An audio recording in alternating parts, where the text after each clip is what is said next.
Kemudian kita lanjutkan. Yang berikutnya adalah tentang doa al-istiftah, atau kita menyebut juga doa ul-iftitah. Nah,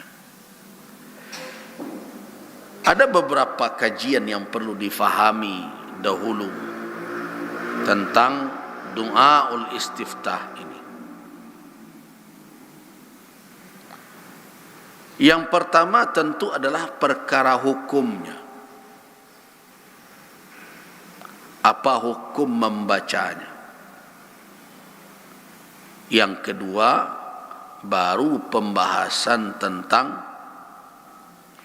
apa saja doa-doa al-istiftah itu dan mana yang afdal antara sekian riwayat yang sampai kepada kita.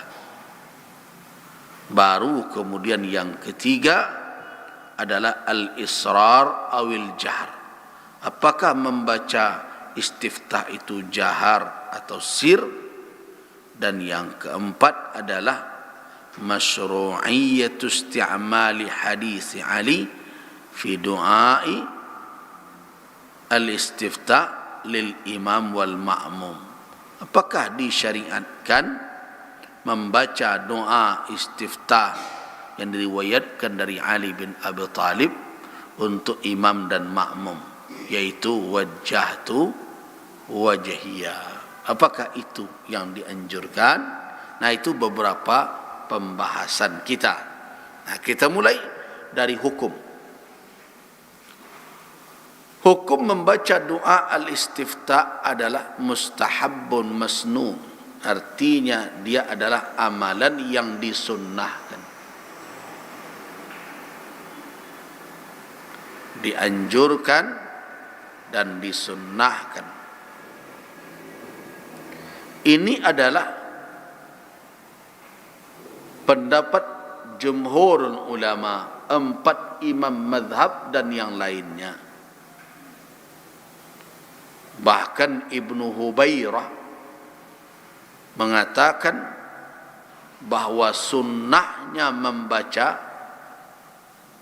doa istiftah itu merupakan ijma', kecuali Imam Malik yang berpendapat dia bukan sunnah. Nah,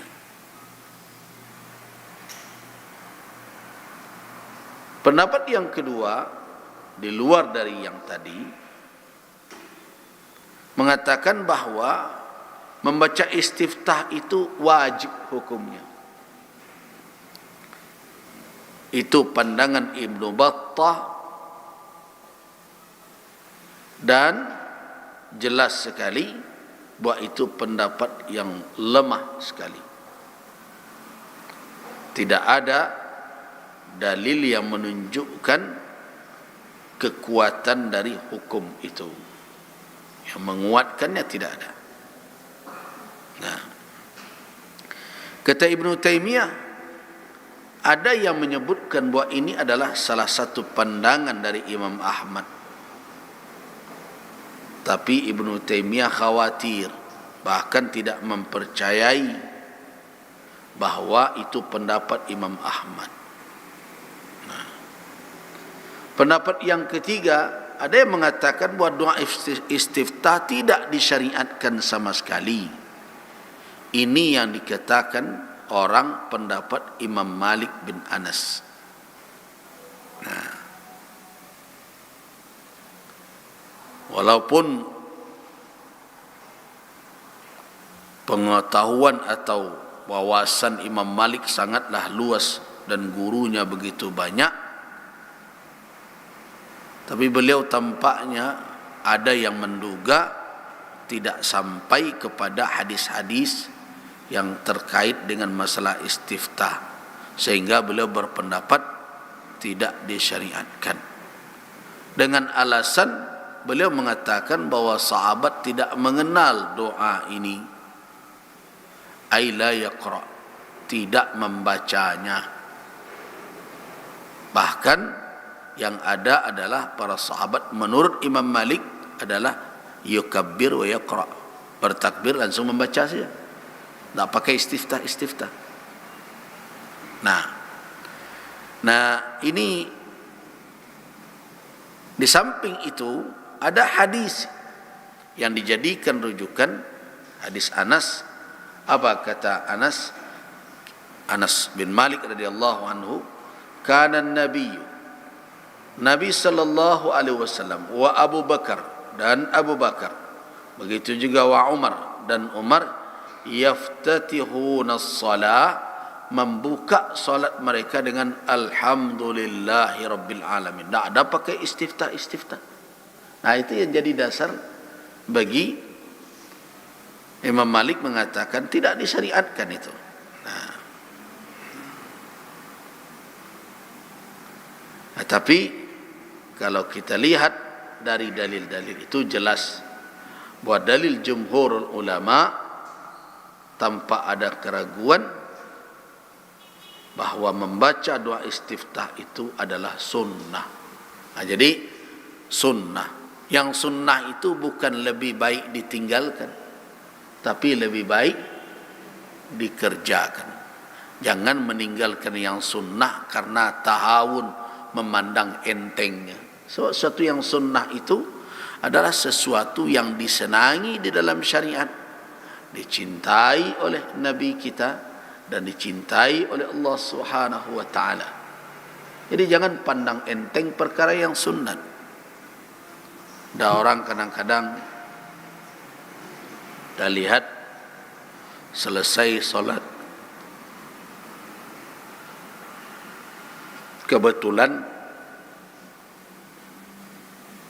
dia solat yang sesudahnya ada sunnah ba'diyah rawatib, kemudian dia tidak solat. Ya memang tentu dia tidak berdosa karena itu. Tapi ketika ditanya, kau tidak solat rawatib? Kan cuma sunnah. Jangan. Hati-hati. Yang sunnah itu disyariatkan, wa mustahabun, dan dicintai. Jangan pandang enteng. Ya mungkin ada kondisi tidak mungkin melaksanakannya, ya tentu dia bukanlah suatu kewajiban. Tetapi meninggalkannya hanya sebatas sunnah itu tidak layak dilakukan oleh seorang muslim. Nah, jadi pendapat yang kuat mana membaca doa istiftah adalah sunnah. Nah. Kemudian dari berbagai doa iftitah ini,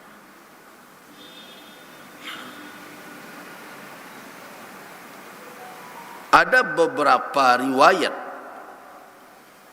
yang sampai kepada kita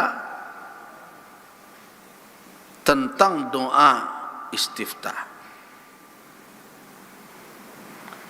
Yang pertama adalah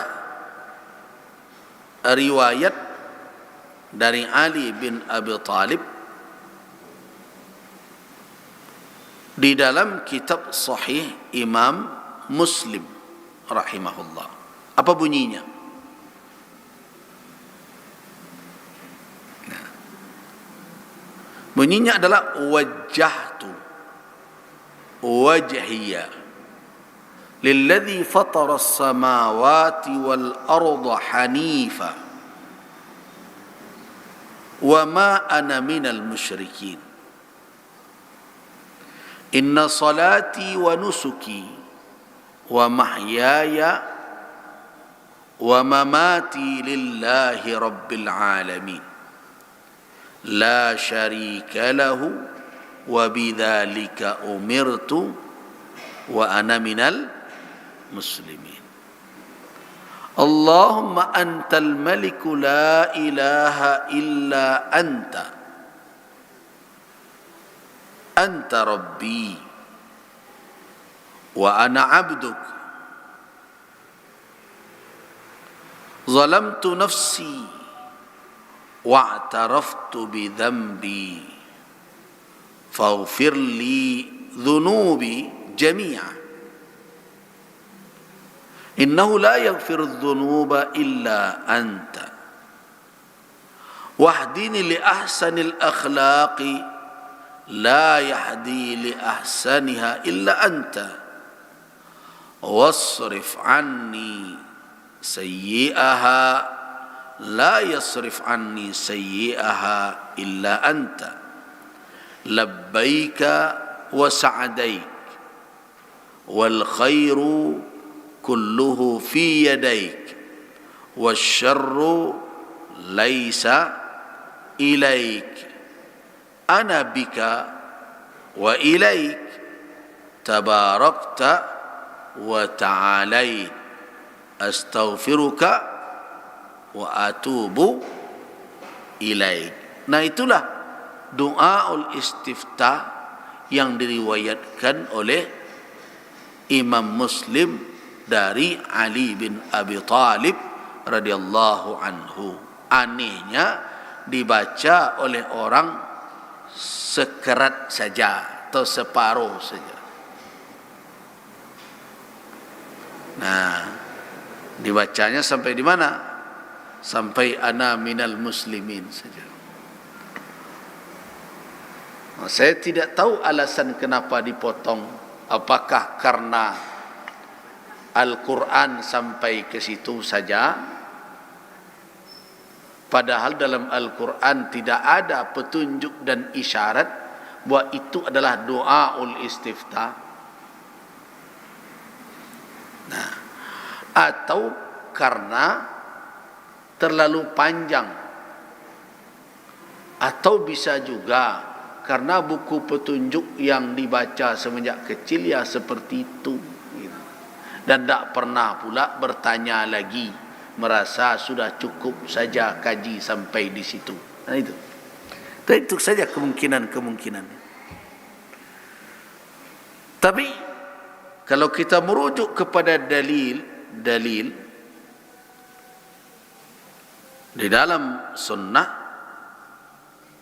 dan kita sudah tahu bahwa ibadah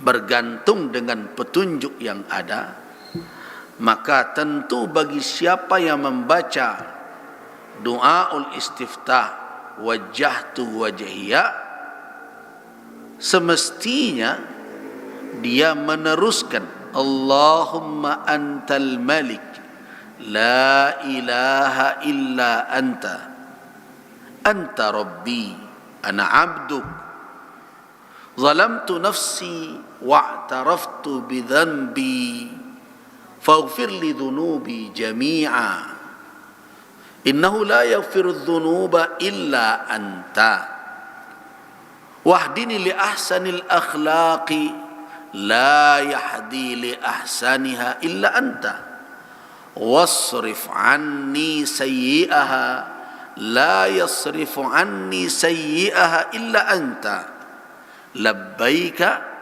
wa sa'daika wal khairu kulluhu fi yadaika wasyarru laisa ilaika ana bika wa ilaika tabarakta wa ta'alaita astaghfiruka wa atubu ilaika.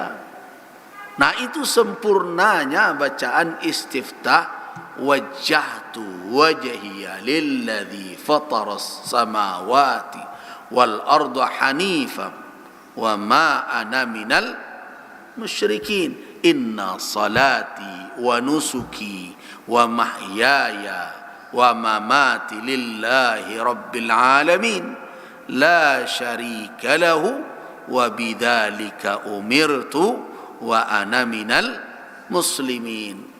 Tak berhenti sampai di situ.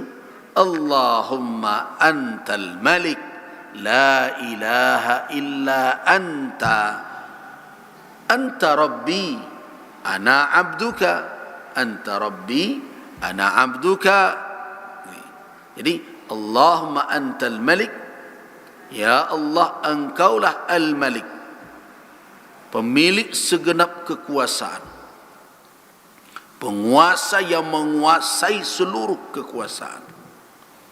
La ilaha illa anta, tidak ada ilah melainkan hanya engkau. Anta rabbi, engkaulah Rabbku, Tuhanku. Wa ana abduk, dan aku adalah hambamu. Kemudian iringkan dengan pengakuan zalamtu nafsi wa'taraftu bi dhanbi, aku telah menzalimi diriku dan aku mengakui atas dosaku. Faghfir li dhunubi, maka ampunilah dosaku jami'an, keseluruhannya. Innahu la yaghfiru dhunuba illa anta, sesungguhnya tidak ada yang mengampuni dosa-dosa itu melainkan hanya engkau. Kemudian berikutnya, wahdini li ahsanil akhlaqi la yahdi li ahsaniha illa anta. Ya Allah, berikan kepadaku hidayah, anugerah, agar gimana? Agar bisa berakhlak yang terbaik. Jadi kalau mau reformasi akhlak, sekarang kan reformasi mental. Orang yang rajin salat itu sudah melakukan proses setiap saat, setiap waktu dia salat itu reformasi ke arah yang ahsan. Kenapa? Kalau dia membaca wajah itu, di antara isinya adalah meminta kepada Allah hidayah kemana? Agar bisa berakhlak yang terbaik. Kenapa? Karena seorang muslim mengakui la yahdi li ahsaniha, tidak ada yang bisa memberikan petunjuk, anugerah kepada akhlak yang terbaik itu melainkan engkau. Kemudian wasrif anni sayyi'aha, dan palingkan dariku keburukan akhlak itu.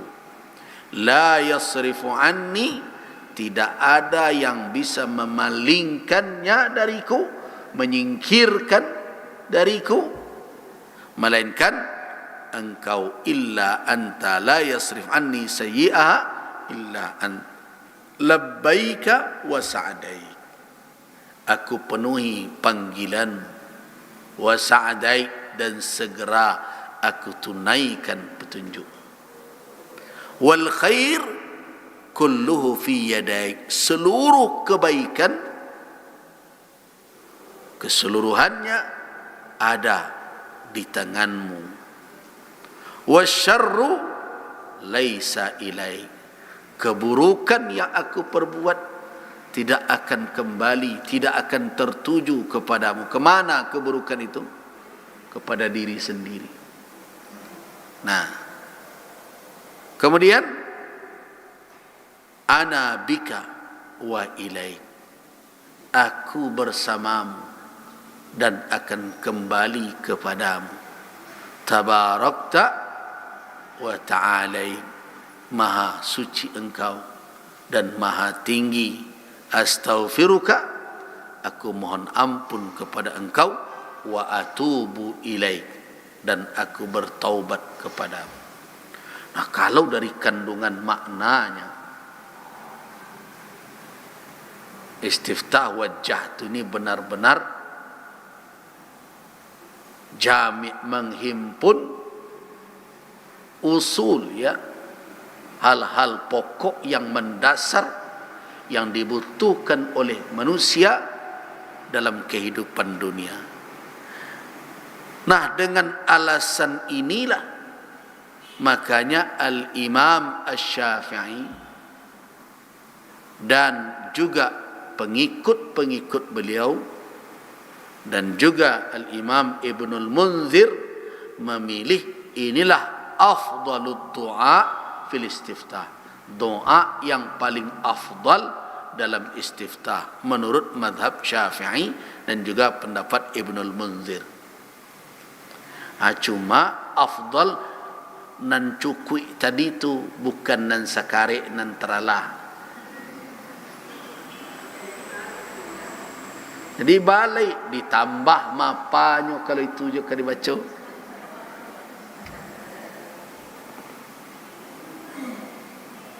Nah, ditambah mapanya. Ada yang menjawab, tidak bisa apa, menyanyi pandai.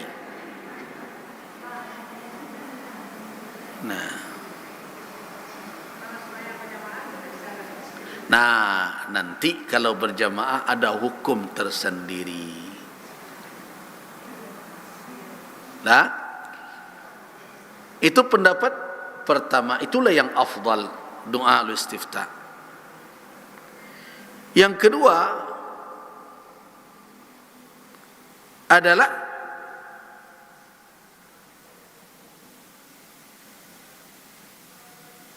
doa Allahumma ba'id baini wa baina khataayaya kama ba'adta bainal masyriqi wal maghrib. Kemudian wa naqqini min khataayaya kama yunakka thawbul abyadu minad danas. Kemudian waghsilni min khataayaya bil ma'i wal thalji wal barad. Ada ulama yang berpendapat ini yang didahulukan. Kenapa? Dari sisi kekuatan sanadnya, tentang kesahihannya, hadis inilah yang dipandang sebagai asah, yang paling sahih riwayatnya kepada Nabi sallallahu alaihi wasallam. Tadi sahih juga, tapi dari sisi kekuatan dalilnya, hujjahnya, maka ini adalah asahhu anwa'il istiftah. Kenapa? Karena dia ada fis sahihain, dalam dua kitab sahih, yaitu Al-Imam Al-Bukhari rahimahullah dan Al-Imam Muslim. Tapi dari sisi cakupan makna, kandungan makna, wajah tu lebih menghimpun banyak kandungan makna. Dari sisi riwayat, Allahumma ba'id baini, ini adalah asah, yang lebih sahih. Pendapat yang ketiga, ada yang mendahulukan adalah istiftah Umar radhiyallahu an, yang bunyinya subhanakallahumma wa bihamdika wa tabarakasmuka wa ta'ala jadduka wa la ilaha ghairuka. Pendek, lebih pendek lagi dari Allahumma ba'id. Nah, subhanakallahumma wa bihamdika wa tabarakasmuka wa ta'ala jadduka wa la ilaha ghairuka. Jangan pula dibaca nanti doa khitamul majlis lain lagi bunyinya, dia mirip-mirip. Subhanakallah bihamdika asyhadu an la ilaha illa anta astaghfiruka wa atubu ilaik. Bubar nanti jadinya. Sama saja nanti orang mau makan baca bismikallahumma amutu wa ahya. Nah, jadi ini adalah doa istiftah yang diriwayatkan juga oleh Al-Imam Muslim. Jadi wajah tu diriwayatkan Imam Muslim dari Ali bin Abi Thalib. Subhanakallah bihamdika wa tabarakasmuka wa ta'ala jadduka wa la ilaha ghairuka diriwayatkan oleh juga oleh Al-Imam Muslim dari Umar radhiyallahu anhu. Nah, dalam pendapat mazhab Hambali, doa istiftah yang ketiga ini muqaddam, lebih didahulukan. Nah,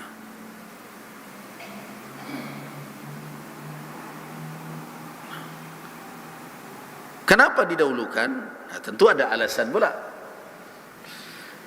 Alasannya adalah yang pertama, riwayat ini diriwayatkan dari 3 sahabat yang menjadi al-khulafa ar-rasyidun: Abu Bakar, Umar, dan Utsman ridwanullah alaihim. Jadi subhanakallah wa bihamdika wa tabaraka ismuka wa ta'ala jadduka wa la ilaha ghairuka diriwayatkan dari Abi Bakar As-Siddiq, dari Umar bin Al-Khattab Al-Faruq, kemudian dari Utsman ibnu Affan Dzun-Nurain. Dzun-Nurain. Jadi ada 3 khulafa, al-khulafa ar-rasyidun membaca istiftah ini. Alasan yang kedua, anna Umar kana yajharu bihi. Nah, ma'a anna sya'na al-istiftahi yuqalu sirran wa innama jahara bihi liyu'allimahun nas. Jadi Umar pernah menjaharkannya, padahal doa istiftah ini kan tidak jahar, sir. Tapi sengaja tampaknya Umar menjaharkannya liyu'allimahu, untuk mengajarkan orang tentang istiftah. Nah, untuk mengajarkan kepada orang banyak, kepada makmum, agar orang tahu bahwa itu adalah istiftah yang berasal dari Nabi sallallahu alaihi wasallam. Kemudian berikutnya, itu dijaharkan Umar di hadapan para sahabat, dibacakan oleh Umar untuk mengajarkan bahwa itu diriwayatkan dari Nabi. Tidak seorang pun dari mereka yang mengingkari. Nah,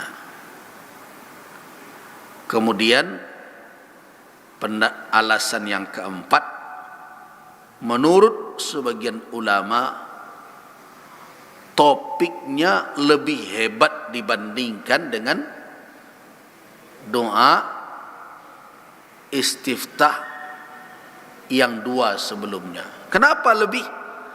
Karena yang sebelumnya meminta, sedangkan yang ini hanya Jadi ulama sebagian berpandangan bahwa tasbih, zikir itu lebih afdal daripada meminta. Kenapa? Karena Allah Maha tahu apa kebutuhan kita. Orang yang sibuk berzikir tidak meminta, karena kesibukan berzikirnya diberikan oleh Allah lebih afdal, lebih baik dari orang yang meminta. Gitu. Jadi yang ini isinya kan pujian saja. Subhanakallahumma wa bihamdika wa tabarakasmuka wa ta'ala jadduka wa la ilaha ghairuka. Tidak ada permintaan. Tapi kalau pada wajah tu banyak permintaan.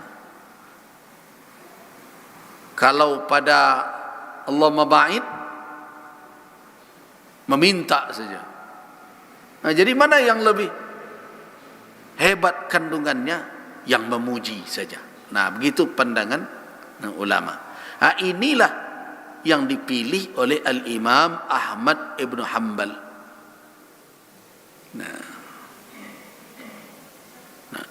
walaupun kalau kita lihat para imam-imam itu tidak ada menyalahkan atau melarang orang membaca istiftah yang lain, tapi mereka memilih masing-masing mana yang lebih didahulukan. Tadi kalau dalam mazhab Syafi'i wajah tu, kalau dalam mazhab Hambali subhanakallahumma bihamdika. Nah, jadi dengan demikian bahwa apa yang sampai kepada kita bukan pelarangan dari para ulama, itu yang perlu digarisbawahi, tapi pilihan mana yang muqaddam, mana yang lebih didahulukan. Nah, sekarang pendapat yang keempat. Nah, pendapat yang keempat, ini menggabung keseluruhan. Nak pakai mana yang didahulukan dikemudiankan. Ini pendapat yang keempat.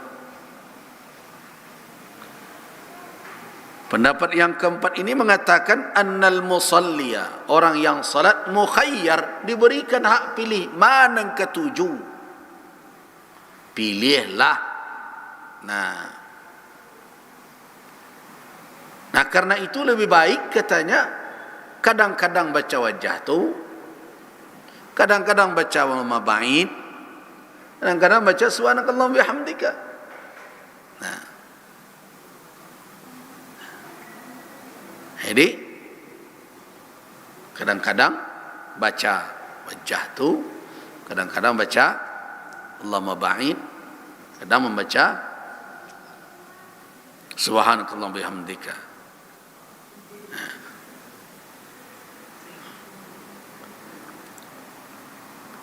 Nah, terus bagaimana memilihnya? Nah, tadi ada pertanyaan.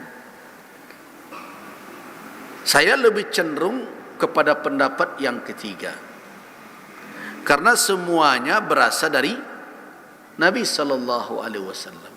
Cuma seorang yang salat harus pandai memilih istiftah yang ansab, yang cocok dan sesuai dengan hal, dengan keadaannya. Kalau salatnya itu adalah salat yang ringkas, adakah salat yang ringkas? Ada.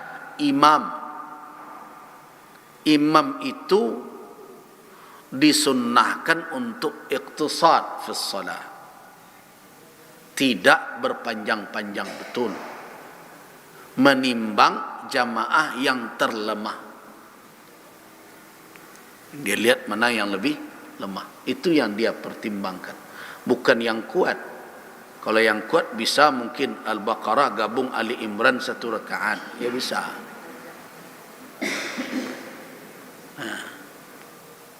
Tapi yang lemah, atau dalam kondisi seperti ringkas, salat sunat yang diringkaskan. Misalnya seseorang masuk di saat khatib sedang berkhutbah, kata Nabi, falyujawiz, lampaukan atau sederhanakan. Kalau dia akan membaca istiftah, maka lebih cocok dia membaca istiftah yang lebih pendek. Tetapi kalau maqamnya adalah maqam tatwil, maqamnya atau situasinya memang dituntut untuk berpanjang-panjang, nah tentu akan lebih baik dia membaca yang panjang pula. Apalagi riwayat dari Ali bin Abi Thalib bahwa istiftah itu dibaca di saat qiyamul lail. Nah, kita tahu bahwa qiyamul lail adalah maqamnya bukan maqam solat sederhana, tetapi solat yang panjang. Nah, tetapi kalau membacanya utuh, jangan separuh bacanya. Nah, kalau akan solat dalam posisi sedang, nah tentu Allahumma ba'id. Jadi ketiga itu mukhayyarun. Silakan dipilih mana yang akan dibaca yang sesuai dengan kondisi kita dalam melaksanakan salat.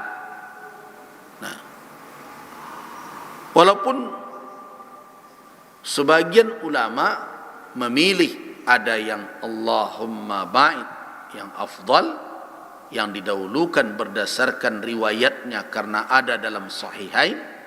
Ada yang mendahulukan wajjahtu karena kandungan maknanya yang begitu banyak, permintaannya dan panjang.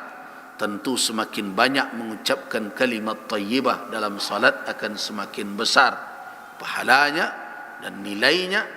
Ada yang memilih subhanakallahumma wa bihamdika dikarenakan itu yang diajarkan Umar di depan sahabat dan sengaja dijaharkan untuk memberitahukan. Ada sahabat yang membantahnya, ditambah isinya, kandungannya adalah tasbih dan tahmid serta as-sana, memuji kepada Allah. Memuji kepada Allah lebih didahulukan daripada meminta, karena orang yang sibuk memuji tidak meminta atau terlalai dalam meminta karena kesibukannya berzikir memuji Allah, maka dia akan mendapatkan lebih baik daripada apa yang diminta oleh orang yang meminta.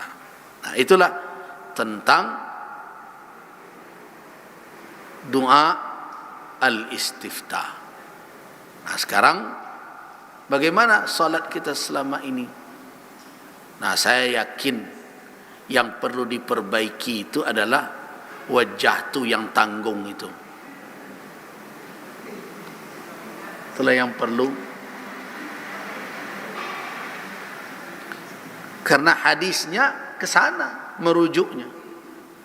Sedangkan di dalam Al-Quran, wa ana awwalul muslimin, tidak ada petunjuk di dalam Al-Quran isyarat bahwa itu adalah doaul istiftah.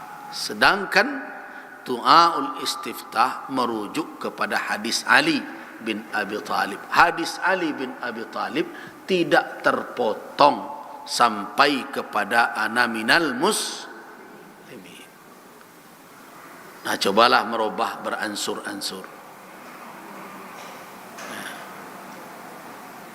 Serta demikian kajian kita sudah 11.30. Kita bahas tentang maudhi' an-nazar, arah tujuan pandangan di dalam salat, dan tentang hukum al-istiftah dan afdal anwa' al-istiftah. Kita cukupkan sampai di sini. Waffaqanallahu wa iyyakum lima yuhibbuhu wa yarda. Wa billahi taufiq wal hidayah. Wassalamu alaikum warahmatullahi wabarakatuh.